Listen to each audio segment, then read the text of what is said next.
Hi everyone, welcome back to another video. আজকে আমরা শিখবো সিলেবল। তো সিলেবল শেখার জন্য আমরা আগে জানবো সিলেবল কাকে বলে। তো সিলেবল হচ্ছে শব্দের যে অংশটুকু ভাওয়েলের সাহায্যে একেবারে উচ্চারিত হয় তাকে সিলেবল বলে। অর্থাৎ আমরা যে শব্দ পড়ি, যেরকম ফাদার, মাদার, সিস্টার, বয়, এই শব্দগুলো যে পড়ি, এগুলোর ভিতরে প্রত্যেকটার ভিতরে সিলেবল আছে। এই সিলেবল গুলা যে যতটুকু অংশ আমার একবার উচ্চারিত হয়, ভাওয়েলের সাহায্যে একবারিতে উচ্চারিত হয়, যেরকম হচ্ছে সিস্টার বানামে যদি SIS সিস আর TER টার সিস্টার, তাহলে এই দুইটার এই জায়গায় কিন্তু দুইটা সিলেবল আছে। মানে এরকম ভাঙে ভাঙে যে উচ্চারণ করা যায়, এই ততগুলো একটাকে সিলেবল বলে।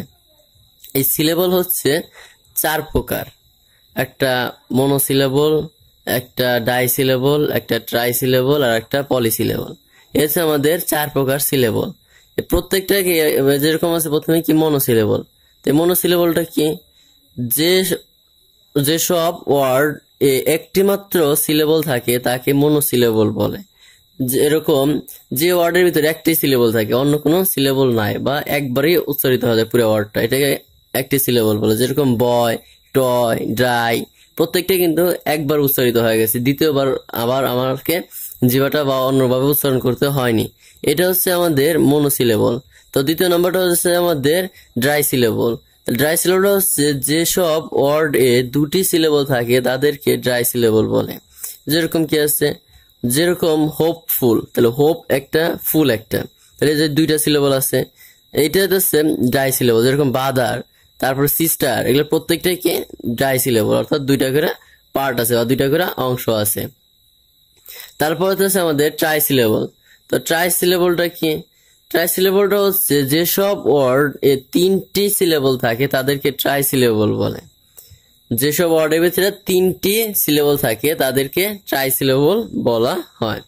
যেরকম আমব্রেলা, তাহলে আম এটা একটা, BRE ব্রে এটা একটা, LLA লা এটা আর একটা, তাহলে 3টা সিলেবল আছে এখানে।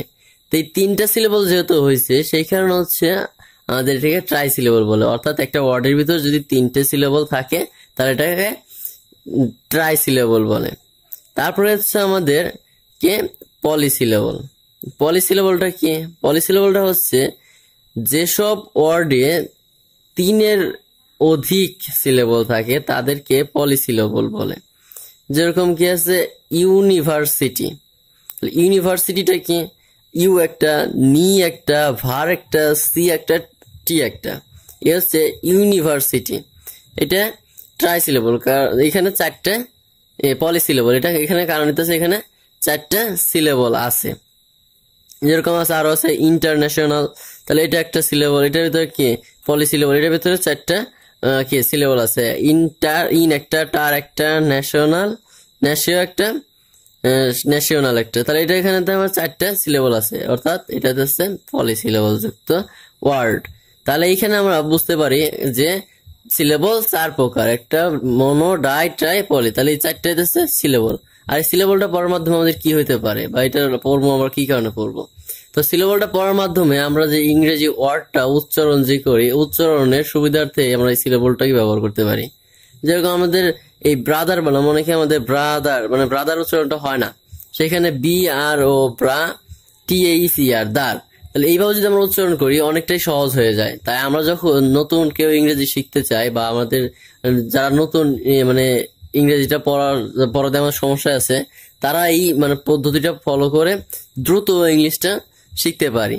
তো এটা হচ্ছে আমাদের সিলেবল, আর সিলেবলের মাধ্যমে ইংলিশটা সহজ হতে পারে, বা ইংলিশ শেখাটা আমরা সহজেই শিখতে পারি। তো এই ছিল আমাদের সিলেবল নিয়ে কথাটি। তো আশা করি আপনারা সিলেবল কথাটি ভালো করে বুঝতে পারছেন। যদি বুঝে থাকেন, যদি ভালো লেগে থাকে, তাহলে লাইক, কমেন্ট এন্ড সাবস্ক্রাইব করে আমার পাশে থাকবেন।